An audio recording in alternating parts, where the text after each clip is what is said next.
Hello guys, welcome to RS Academy. I am your biology educator. Today is my lecture number 5. So आज हम कहाँ से शुरू करेंगे? टैक्सोनॉमी से. ठीक है. Taxonomy is what? टैक्सोनॉमी में हम क्या पढ़ने वाले हैं? टैक्सोनॉमी में हम पढ़ते हैं रूल्स एंड रेगुलेशंस, तौर तरीके, कैसे चीज़ों को आइडेंटिफाई किया है, कैसे उनका नेम है, कैसे उनका क्लासिफिकेशन किया है. That's all. ठीक है. So the proper definition of taxonomy is nothing but this: branch of science that deals with the principle and procedure of the identification and classification. What taxonomy क्या है? ये ब्रांच है science का जो कि deal करता है. किसके साथ डील करता है? प्रिंसिपल के साथ. दैट इज जो मैंने बोला था, rules and regulation, procedure of identification. Identify कैसे करते हैं किसी को, उसका procedure, nomenclature, naming and classification. ठीक है. अब टैक्सोनॉमी इनिशियली अगर मैं पहले की बात करूं तो एक्सटर्नली क्लासिफाई कर देते थे ये लोग. लाइक एक्सटर्नली किसी को देखा, उसका हाइट, वेट, इन सब पे क्या हुआ? क्लासिफिकेशन हो गया. तो इस वजह से क्या हुआ, जो क्लासिफिकेशन था ना वो सुपरफिशियल बेसिस पे हुई. दैट्स वाई सबसे important thing that is evolution. Evolution ही लैक हो गई. ठीक है.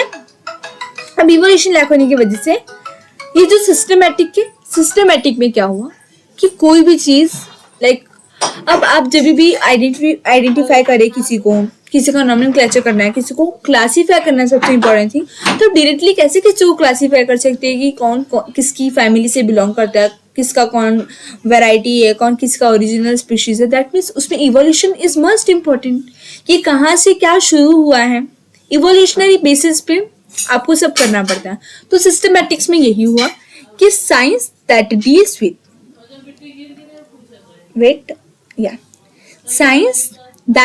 with diversity of organization and all their comparative and evolutionary relationship.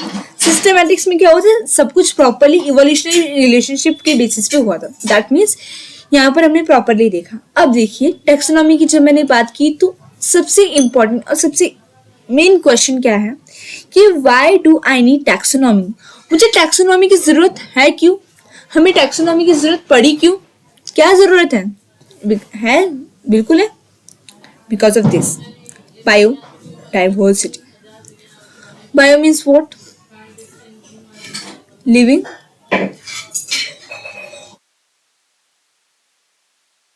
Diversity means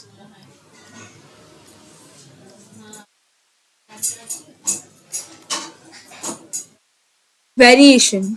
sorry,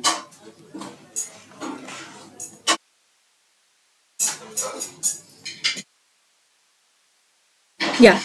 So biodiversity is what? Bio means living and diversity means variations. आपको हर जगह variation देखने को मिलती ही है. हर चीज में वेरिएशन देखने मिल जाएगी. अब ये देखिए आप कि मुझे टैक्सोनॉमी की जरूरत क्यों है. उसका एग्जैक्ट आंसर क्या है? जो लिविंग ऑर्गेनिजम्स में जो भी वेरिएशंस होते हैं, किसमें? लिविंग ऑर्गेनिज्म में जो भी वेरिएशंस होते हैं के लिए, उसको रीड करने के लिए वेट, वेरिएशंस को रीड करने के लिए और उसका यूज करने के लिए.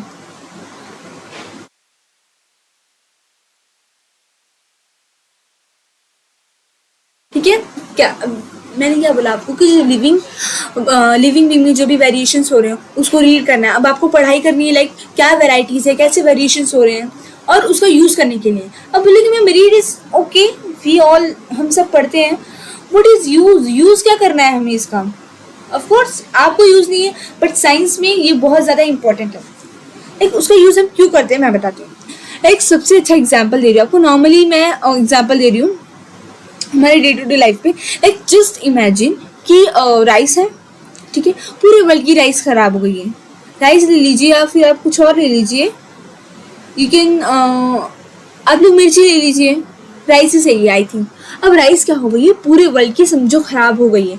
अब क्या करनी है, अब हमें उसकी नीड है, ऑफ कोर्स सब चीज़ों की नीड होती है। अब वो डिस्ट्रॉय हो चुकी है, सो वी वांट दैट। तो हमें कैसे मिलेगी, वो कहीं भी नहीं है। सो हम उसका अल्टरनेटिव ढूंढते हैं। जब कोई चीज़ हमें नहीं मिलती तो हम क्या ढूंढते हैं कि उसका अल्टरनेटिव, वो नहीं तो उसके जैसा ही कोई मिल जाए तो भी दैट इज हम काम चला सकते हैं।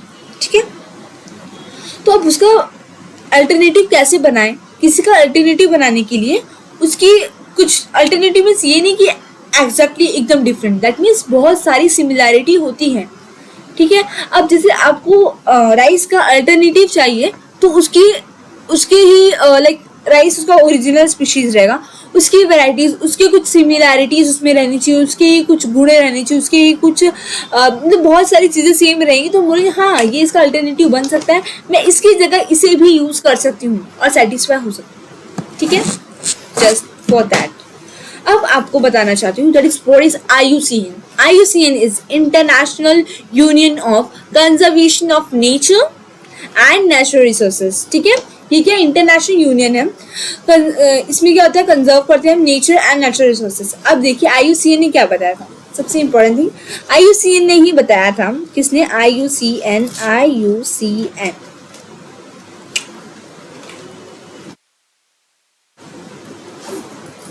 that 1.7 to 1.8 millions 1.7 to 1.8 million species है हमारे पूरे वर्ल्ड में। दैट मीन्स अपना बायोडाइवर्सिटी बहुत ज़्यादा वास्ट है, और इतनी वास्ट डाइवर्सिटी को डिस्क्राइब करना,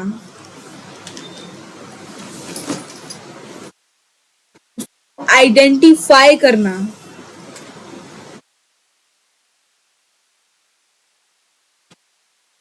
उसका नेमिंग करना एंड उसका क्लासिफिकेशन करना,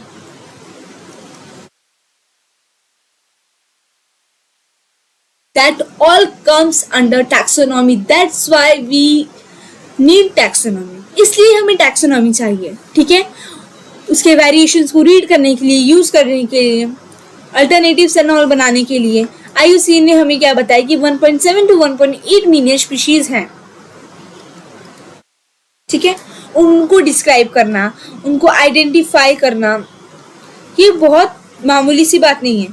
सो for this all we need taxonomy. Taxonomy में हम लाइक नॉर्मली सुपरफिशियल बेसिस पे उसको हम क्लासिफाई नहीं करते, हम उसको अच्छे से प्रिंसिपल्स के ऊपर फिर आइडेंटिफाई करना, उसका नेमिंग अच्छे से करना, उसका क्लासिफिकेशन साइंटिफिक बेसिस पर करना, दैट ऑल हम टैक्सोनॉमी की वजह से कर सकते हैं। अब यहाँ पर आइए, that is what is this ma'am, this is nothing but biodiversity.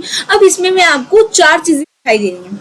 क्या क्या दिख रहा है आपको? 4 चीज़ें, that is ICBN, ICNR, ICNB and ICNCP. What that all? ICBN is what? International Code of Botanical Nomenclature. ICNR, International Code of Zoological Nomenclature. ICNB is International Code of Nomenclature of Bacteria, and ICNP is International Code of Nomenclature of Cultivated Plants. अब ये सब क्या है? अब मैं यहाँ से शुरू करना चाहूँगी। दैट मीन्स ये क्या है? ये इंटरनेशनल कोड है हमारे बोटानिकल नॉमेनक्लेचर का। मतलब यहाँ पर बोटानिकल नॉमेनक्लेचर बोला है, मतलब बॉटनी से रिलेटेड हमारे जो भी प्लांट्स एंड ऑल है वो क्या होंगे, वो इसके अंडर ये उनको नाम देगा। ये लोग के अंदर अथॉरिटी है उनको नाम देने की, उनका नेमिंग करने की, उनका नॉमेनक्लेचर करने की on the basis of scientific nomenclature होगा। It's not about like us human beings का नेमिंग कैसे होता है? लाइक आप एक जैसे ह्यूमन को एक नाम से बहुत सारे ह्यूमन को जानते हैं। Like the most popular and common name is Kajal. Girls में आप देखेंगे तो हर तीसरी लड़की का नाम काजल होता ही है। दैट मीन्स अब आप कई बार तो सरनेम भी मैच हो जाते हैं, बट ऐसा अगर हम साइंस में करें दैट मतलब कि वो एप्लीकेबल नहीं है, अलाउड नहीं है। आप कैसे भी किसी वैराइटीज़ को ढूंढेंगे, कैसे किसी का क्लासिफिकेशन प्रॉपरली होगा, कैसे उन्हें आइडेंटिफाई करेंगे, ये सब बहुत ज़्यादा इम्पॉर्टेंट है। सो इसलिए हम प्रॉपरली उसको आइडेंटिफाई नॉमेनक्लेचर करने के लिए साइंटिफिक वे यूज करते हैं। अब देखिए बोटैनिकल नॉमेनक्लेचर में हम बॉटनी से रिलेटेड नॉमेनक्लेचर करते हैं, प्लांट्स एंड ऑल का। अब जूलॉजिकल दैट मीन्स यहाँ पर एनिमल्स का नॉमेनक्लेचर होगा। नॉमेनक्लेचर ऑफ बैक्टीरिया, जब बैक्टीरियाज की बात करूंगी तो वो आईसीएनबी के अंडर आएगा। And when ever I am talking about cultivated plants तो वो आएगा आईसीएनसीपी के अंडर। अब बोलोगे मैम प्लांट्स, आपने बोला था कि बोटैनिकल नॉमेनक्लेचर में भी प्लांट की बातें होती है, लाइक प्लांट का नॉमेनक्लेचर वहाँ होता है। अब यहाँ पर इसने लिखा है कि कल्टिवेटेड प्लांट्स का भी नॉमेनक्लेचर इसके अंडर है। अब हम कैसे डिस्क्राइब करें कि किसके अंडर है, दैट मीन्स मैं आपको बताना चाहती हूँ कि जब भी मैं ओरिजिनल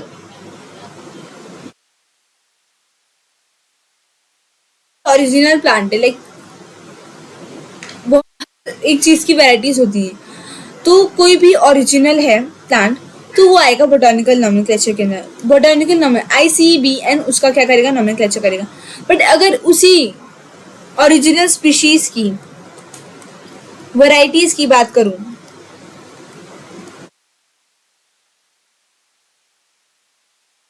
तो वो जो वैरायटीज रहेंगी ना इस ओरिजिनल स्पीशीज की, ये cultivated that is ICNCP cultivated plants वाले सेशन के अंदर आएगी। ये ICNCP के अंडर आएगी, इसका नॉमेनक्लेचर ये लोग करेंगे। बस इतना सा ही डिफरेंस है। अब इट इज व्हाट, अब मेन हम एग्जैक्टली आ गए हैं नॉमेनक्लेचर पे। What is nomenclature?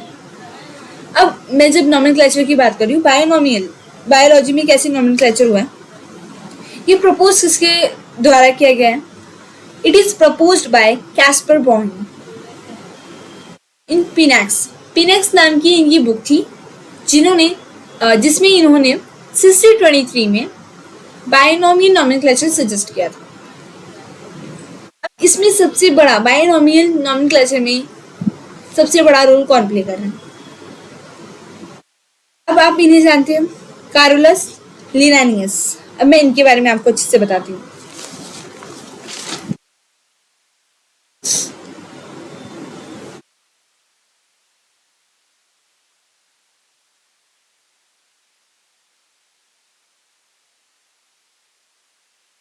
कैरोलस लिनानियस।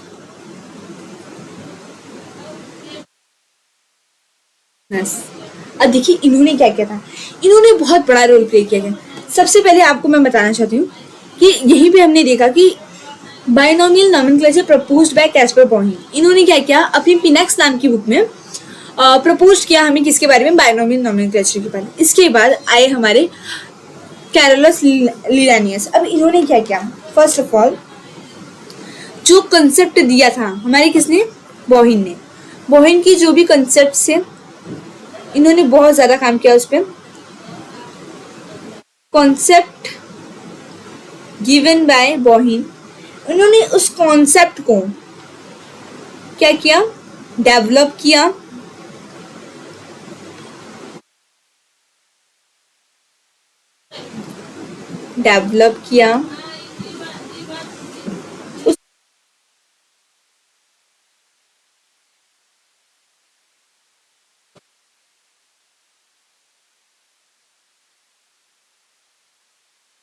बोहिन ने दिया था, इन्होंने उस कॉन्सेप्ट पे अच्छे से काम किया, उस कॉन्सेप्ट को डेवलप किया, उसको आगे बनाया, फिर उसको डिस्क्राइब किया अच्छे से कि एग्जैक्टली क्या क्या हो सकता है, क्या है वहां पर। ये सब किसने किया, हमारे कैरोलस लिनानियस ने किया। ये सब किसकी वजह से हुआ, because of only wait a minute, थोड़ा पेन का इश्यू हो गया यहाँ पर।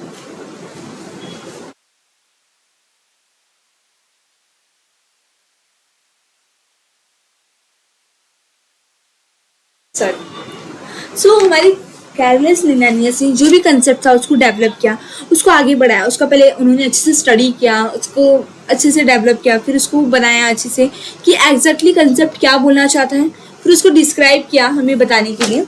इनकी बुक में सब कुछ डिस्क्राइब्ड है। Now second and most important thing that is, आपको ये पता होना चाहिए कि 1751 में क्या हुआ था। 1751 में इन्होंने डिस्क्राइब किया था, क्या डिस्क्राइब किया था ma'am? Describe the principle of binomial nomenclature.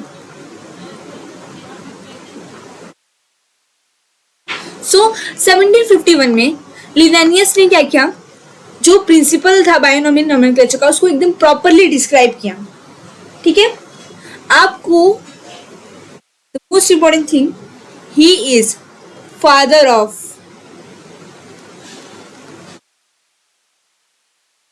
इनको क्या बोला गया है? इनको बोला है फादर ऑफ टैक्सोनॉमी। इतनी बड़ी अपॉर्चुनिटी दी है इनको। He is father of taxonomy. Exam में क्वेश्चन आते हैं, who is father of taxonomy, इतने इजी भी नहीं आते बट आ भी सकते हैं। तो आपको क्या बताना, Linnaeus is father of taxonomy. And जब लिनानियस की बात हो रही हो तो ये भी इम्पोर्टेंट बात है कि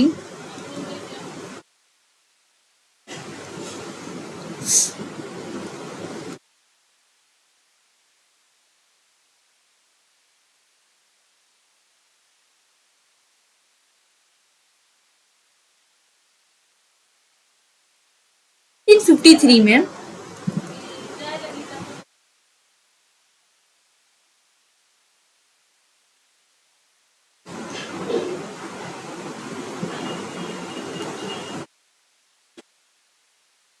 आप लोग ये देखिए, जो लिनानियस ने क्या किया था, प्लांट का और एनिमल का। अब देखिए यहाँ पर मैंने बताया जैसे कि इन्होंने डिस्क्राइब किया था बायोनोमियल नॉमेनक्लेचर का प्रिंसिपल। ठीक है, और इनको टैक्सोनॉमी के फादर भी कहा जाता है। दैट मीन्स टैक्सोनॉमी के अंदर जो जो चीज़ें आती हैं उन सबसे इन्होंने प्रॉपर्ली डील किया। That is naming, nomenclature, identification, describe, all and all.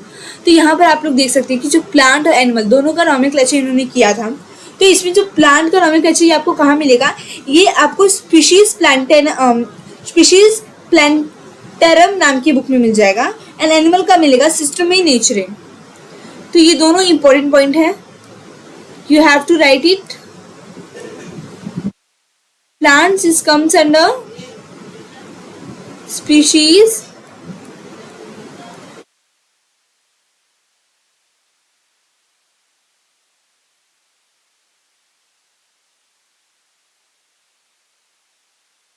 plantarum and animals का systemae नेचुरल। ये इनकी बुक्स है जिसके अंदर इन्होंने प्लांट का और इसमें एनिमल का क्लासिफिकेशन नेमिंग किया है। एंड ये बाहर का क्वेश्चन है, if you want to know, तो 5th मंथ यहाँ बताना चाहती हूँ। इनका फर्स्ट पब्लिकेशन क्या था,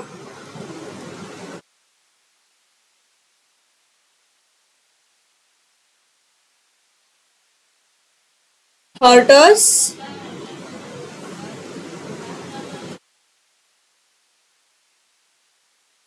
इतना काफी। अब आप लोग को सबसे पहले ये पता रहना चाहिए कि ये काफी इंपॉर्टेंट है कि नॉमेनक्लेचर एक्जैक्टली किसने किया था। तो नॉमेनक्लेचर जब भी टॉपिक आए तो उसमें बहुत, nomenclature is not very small topic, ये बहुत बड़ा टॉपिक है। तो अभी के लिए हम इतना ही करने वाले हैं कि हमें ये प्रॉपरली पता है कि बायोनोमियल नॉमेनक्लेचर प्रपोज किसने किया था। तो हमारे कैस्पर बोहिन ने क्या किया था, बायोनोमियल नॉमेनक्लेचर प्रपोज किया था। कौन सी ईयर में, 1623 में, पिनाक्स नाम की बुक में।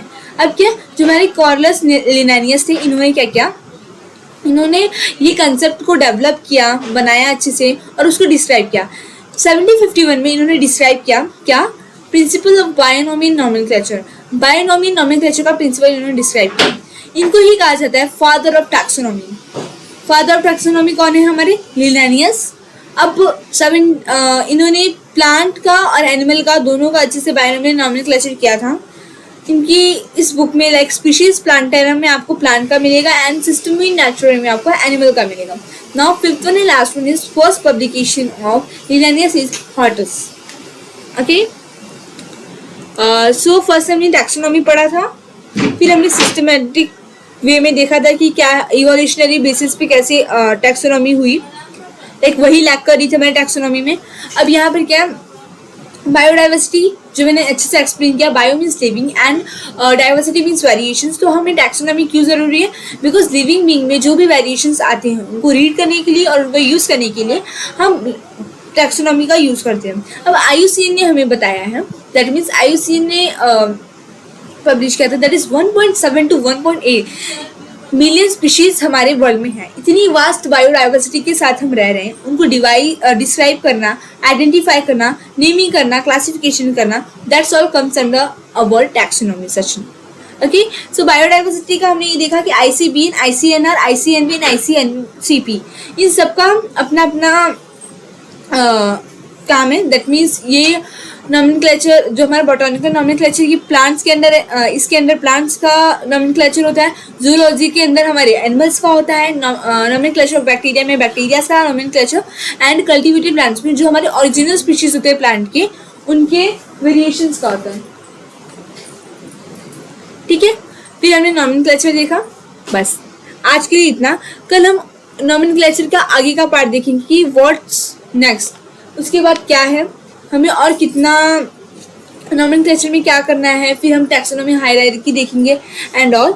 So for more detail you can visit on this all. Thank you.